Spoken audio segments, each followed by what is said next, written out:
Articulation index होता है एक चीज़। हम आप इस बस में बैठे हैं, हमें एक दूसरे से बात, एक चलती बस में एक दूसरे से बात करने के लिए कितनी ज़ोर से बोलना पड़ रहा है, इसको आर्टिकुलेशन इंडेक्स बोलते हैं। That has been reduced. It just goes to say that customer का कंफर्ट एंड कन्वीनियंस और हमारे बस ऑपरेटर का टोटल कॉस्ट ऑफ ओनरशिप, इसको ध्यान में रख के हम सारे काम करते हैं कि उनको ये तकलीफ़ महसूस ना हो कि वो अपनी कार से उठ के बस में आ गए और कोई तकलीफ़ महसूस हो रही है। नमस्कार दोस्तों, वेलकम टू पावर। मैं हूं आपका दोस्त हर्षित। आज टाटा मोटर्स ने अपनी all new BS6 phase 2 vehicles की लाइनअप हमारे सामने पेश करी। आज हम हैं टाटा मोटर्स के पूना प्लांट में और आज का जो हमारा पूरा एक सफ़र रहा, जो पूरी एक अपॉर्चुनिटी हमें मिली इनकी ऑल न्यू लाइनअप को एक्सप्लोर करने का, वो अपने में बहुत शानदार था। और हमारे इसी एक्सप्लोरेशन को और ज़्यादा बढ़िया बनाने के लिए हमारे साथ है रोहित श्रीवास्तव जी, जो कि VP है आपके बस division Tata Motors commercial vehicle के। तो सर, आपका स्वागत है और आपसे मेरे कुछ सवाल होने वाले हैं। समझूंगा किस तरीके से टाटा मोटर्स बस डिवीज़न को लेके बहुत ज़्यादा सीरियस है। जिस तरीके से इंडिया में हम देख रहे हैं कि RD नॉर्म्स आ चुके हैं, BS6 फेज 2 पे हर कोई ध्यान दे रहा है। ये सब कुछ हमने 2017 से सुनना शुरू करा था, जहाँ से एक नया BS4 का शुरुआत होने लगी थी। आज हम 2023 में हैं, लगभग 5 साल हो चुके हैं और हमने 3 ट्रांसफॉर्मेशन देख ली है। तो सर, आप किस तरीके से इसको लेते हैं टाटा मोटर्स की तरह, कि क्या एक पॉजिटिव नोट में आपने सब में काम किया है और कस्टमर को किस तरीके से आप पिवट की तरह यहाँ पे ले रहे हैं? हमारा ऐसा मानना है कि रेगुलेटरी नॉर्म्स तो चेंज होते रहेंगे, सेफ्टी नॉर्म्स भी चेंज होते रहेंगे, बट अगर हम खाली उसमें उस रेगुलेटरी नॉर्म को मीट करके छोड़ दें तो हमारे कस्टमर के लिए एक नुकसानदेह सिचुएशन होगा, क्योंकि वो कॉस्ट तो रहेगी लेकिन उसके बदले में कुछ भी एनहांसमेंट नहीं होगा।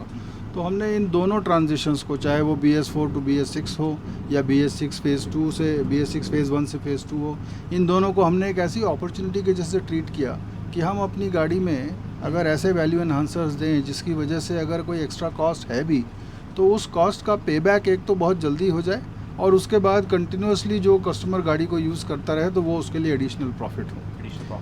ये इस फिलॉसफी को लेके हम चले थे कि let us use the opportunity to create additional value for the customer so that he tends to gain over the life cycle of the bus, rather than कि एक बार पेमेंट पैसा कॉस्ट एब्जॉर्ब कर लिया उसके बाद कोई एडिशनल वैल्यू नहीं मिल रहा है। तो ये फिलॉसफी लेके हम चले। आपने जैसा कहा 2017 से, तो ये कंटिन्यूस इम्प्रूवमेंट तो चलता ही रहता है, लेकिन हमने 2017-18 से ये प्लानिंग शुरू कर दी थी कि हम किस तरह के वैल्यू एनहांसर्स पहले डालेंगे, फिर उनका रिफाइनमेंट करेंगे। तो उस प्लान के तहत हम आज BS6 फेज़ 2 लॉन्च कर रहे हैं, जिसमें एमिशन कंप्लाइंट तो मीट होता ही होता है, उसके साथ ऐसे करीब 6 बकेट्स के अंदर कुछ 85 वैल्यू एनहांसर्स हमने गाड़ी में डाले हैं, छोटे बड़े मिला के, जिसकी वजह से कस्टमर को एक एनहांस्ड वैल्यू रियलाइजेशन मिलेगा from his customers and the profitability will go up. कुछ अगर आप टोटल फीचर यहाँ पर थोड़े हाईलाइट करना चाहें, मतलब फीचर्स तो काफ़ी आए हुए हैं, क्रूज़ कंट्रोल आ चुका है, हिल होल्ड आ चुका है, फिर भी किस तरीके से आप कस्टमर को अभी सोच रहे हैं कि कस्टमर का माइंडसेट है आपके प्रोडक्ट को लेके, वो फीचर्स के साथ जाना चाहता है या उसको हार्डवेयर फ्रंट में ही ज़्यादा इंटरेस्ट है? मतलब आपका क्या माइंडसेट है? नहीं, फीचर हमारे, देखिए, कमर्शियल व्हीकल के कस्टमर्स बहुत स्मार्ट होते हैं और बहुत ज़्यादा समझदारी से काम करते हैं। तो अगर कोई ऐसा फीचर आता है जिसकी वजह से उनको ये लगता है कि कीमत तो एक है लेकिन उससे उनका बेनिफिट ज़्यादा हो सकता है, रिटर्न ज़्यादा हो सकता है, तो वो ज़रूर उसको वेलकम करते हैं। और आपको मैं छोटा सा एग्जांपल दूं कि जैसे इसमें एक torque controlled gear shift advisor है। हमने ये देखा है कि gear shift advisor torque based होने की वजह से हमने एक कस्टमर से मेजर करवाया हमारे फ्लीट एज ऐप के ऊपर, उनके ड्राइवर ने मल्टी मोड स्विच है इस गाड़ी में वो यूज़ किया और GSA को फॉलो किया, उनको 20 to 25% फ्यूल माइलेज एडवांटेज मिला। सिमिलरली अगर आप देखें तो ड्राइवर की फटीग को रिड्यूस करने के लिए सारे पैडल्स की एफर्ट 30% तक कम की गई, स्टीयरिंग का एफर्ट 30% तक कम किया गया। सेकेंडरी ऑल्सो, जैसे दरवाज़ा खोलने में कितना एफर्ट लगता है, इस खिड़की के शीशे को हिलाने में कितना एफर्ट लगता है, ये सारी चीज़ें 25 to 30% रिड्यूस की गई। NVH को अगर आप देखें, जैसा गाड़ी में हार्शनेस है, नॉइज़ है, उसके लिए प्रॉपर इंसुलेशंस किए गए, डिज़ाइन को रिफाइनमेंट किया गया, स्ट्रक्चर को ऐसा डिज़ाइन किया गया कि NVH कम से कम हो। DSR होती है एक चीज़, बस स्क्वीक एंड रैटल बोलते हैं, साल भर गाड़ी चलने के बाद अगर वो रैटलिंग करने लगे तो बेकार है। तो स्ट्रक्चर की ऑप्टिमाइजेशन इस तरह से की जाती है कि BSR की वैल्यू एकदम मिनिमल रहे, कस्टमर को डिस्कम्फर्ट ना हो। आर्टिकुलेशन इंडेक्स होता है एक चीज़। हम आप इस बस में बैठे हैं, हमें एक दूसरे से बात, एक चलती बस में एक दूसरे से बात करने के लिए कितनी ज़ोर से बोलना पड़ रहा है, इसको आर्टिकुलेशन इंडेक्स बोलते हैं। That has been reduced. It just goes to say that customer का कंफर्ट एंड कन्वीनियंस और हमारे बस ऑपरेटर का टोटल कॉस्ट ऑफ ओनरशिप, इसको ध्यान में रख के हम सारे काम करते हैं। इसी से सर मेरा जो अगला क्वेश्चन आपके सामने आता है, किसी भी अगर कार इंडस्ट्री को देखिए, टू व्हीलर इंडस्ट्री को देखिए, वहाँ पर जो कस्टमर बेस है वो फिक्स रहता है, उसकी रिक्वायरमेंट एक सी रहती है लगभग। लेकिन यहाँ पर कमर्शियल सेगमेंट में आपके जो कस्टमर है, स्टेक होल्डर्स है, वो वेरिएबल डिमांड्स के साथ है, किसी को कुछ चाहिए, किसी को कुछ चाहिए, तो उन सबको सोच के आपने एक सेंटर प्रोडक्ट यहाँ पर पेश करते हैं। तो क्या आपकी वहाँ पर थिंकिंग है और कैसे हर किसी की डिमांड्स को आप यहाँ पर कैटर कर लेते हैं? तो आपने बिल्कुल सही कहा कि कमर्शियल व्हीकल इंडस्ट्री में, स्पेशली बस में, मल्टीपल सेगमेंट्स होते हैं और सबकी डिमांड अलग है। स्कूल की अलग है, स्टाफ की अलग है, इंटरसिटी की अलग है, मुफस्सिल की अलग है, इंट्रासिटी की अलग है। तो हमारा जो फिलॉसफी है वो ऐसा है कि हम एक प्लेटफॉर्म डिज़ाइन करते हैं, उस प्लेटफॉर्म में जितनी ज़्यादा मॉड्यूलरिटी हो सकती है वो डिज़ाइन में डालते हैं, ताकि जो कंपोनेंट्स हैं, जो एग्रीगेट्स हैं, वो कम से कम हो, उनको ECU के थ्रू कंट्रोल किया जा सके for optimal performance for every other application. और उसके बाद जो फीचर्स हैं वो एप्लीकेशन के हिसाब से उस बस में बिल्ड किए जाएं।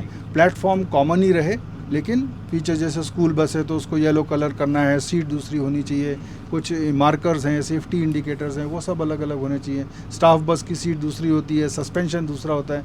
ये हम उसमें वेरिएशंस डालते हैं टू सूट द रिक्वायरमेंट। और जैसे जैसे एडवांसमेंट हो रहा है वैसे वैसे हर एग्रीगेट का अपना ECU है और एक इंजन कंट्रोल ECU है, एक व्हीकल ECU है। इसमें सॉफ्टवेयर्स हैं, इन सॉफ्टवेयर्स के थ्रू भी इनकी परफॉर्मेंस को मैनेज किया जाता है to optimise for the particular usages. और आपको जान के ये भी खुशी होगी कि ये जो सॉफ्टवेयर्स हैं, इनमें अगर हमें कोई अपग्रेडेशन भी करना हो तो इसमें जो डिवाइस है वो फोटा एनेबल्ड बोलते हैं उसको हम, firmware over the air connectivity. So connectivity का एक अलग डिवाइस है और उसके बाद फोटा एनेबल्ड है। तो AIS 140 आपने सुना होगा, बसेस में एक मैंडेटरी नॉर्म है, उसमें भी हमने इस अपॉर्चुनिटी को लेवरेज किया। खाली AIS 140 नहीं है, उस डिवाइस को हम as a connectivity platform use करते हैं और उसके थ्रू हमारा एक ऐप है, फ्लीट एज बोलते हैं हम उसको।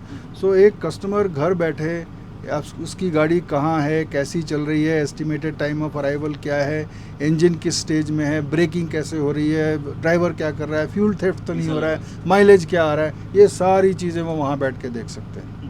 This enablement we have done for our customers to ensure that they in turn make more money, and it is not only about कि cost बढ़ गया और उनके ऊपर burden हो गया, नहीं, उनको ऐसा value enhancer दिया है कि initial cost थोड़ी सी है बट उसका payback बहुत ही minimal है, 8 से 10 महीने के अंदर सारा payback हो जाएगा। उसके बाद जितना भी पैसा बचता है वो उनका benefit। अगर मैं कंपटीशन को लेके बात करूं सर, काफ़ी कंपटीशन है टाटा मोटर्स का, वहाँ पर वो फीचर्स के अपग्रेड पे काम बहुत कम कर रहे हैं, उनको बस रेगुलेटरी मीट को ही अपना फोकस रखा हुआ है। तो क्या टाटा मोटर्स ये सोच रहा है कि अभी हम एक अपना जो फ्यूचर है उसको ज़्यादा सिक्योर करके पहले से चले? ये भी आपका एक हमारे डिस्कशन में हमेशा कस्टमर सेंटर पे होता है। कंपटीशन है, ज़रूर है, होना चाहिए, वो अपना काम कर रहे हैं, ये मैं नहीं बोलना चाहता, वो अपना काम कर रहे हैं। हमने अपने कस्टमर की रिक्वायरमेंट्स को ध्यान में रख के, जो आपने बोला 2017 से, वो 2017 नहीं और पहले से भी कंटिन्यूस एंगेजमेंट फील्ड में हमारे ऑफिसर्स हैं, हमारे कुछ बहुत अच्छे पैटर्न कस्टमर्स हैं, हमारे प्रोडक्ट प्लानिंग के लोग हैं। तो ये हम कंटिन्यूसली इस सेगमेंट को स्टडी करते रहते हैं, कस्टमर की रिक्वायरमेंट को स्टडी करते हैं। एंड व्हेन आई से कस्टमर, ऑपरेटर तो है ही, पैसेंजर की रिक्वायरमेंट को भी स्टडी करते हैं और उसके हिसाब से अपने प्रोडक्ट में वैल्यू एनहांसर डालते रहते हैं। हमारा ऐसा विश्वास भी है कि प्राइस को हमारा कस्टमर आइसोलेशन में नहीं देखता, ना उसको देखना चाहिए। और वो कमर्शियल व्हीकल्स के कस्टमर्स बहुत ही समझदार और होशियार होते हैं, तो वो प्राइस को जब देखते हैं तो ये देखते हैं कि इसमें वैल्यू एनहांसर्स कितने हैं, इस प्राइस को जो मैं दे रहा हूँ इसका पेबैक कितने दिन में हो जाएगा और उसके बाद की जो लाइफ है उसमें मेरा क्या बेनिफिट है। तो फ्यूचर बस का इसमें कोई डाउट नहीं कि नॉर्मल हमारी ग्रोथ 8 to 10% CAGR होती रहेगी, बट उससे भी इम्पॉर्टेंट है कि इंट्रासिटी ट्रांसपोर्टेशन, पब्लिक ट्रांसपोर्ट, इन सब में बसों का बहुत स्ट्रॉन्ग उपयोग हो रहा है।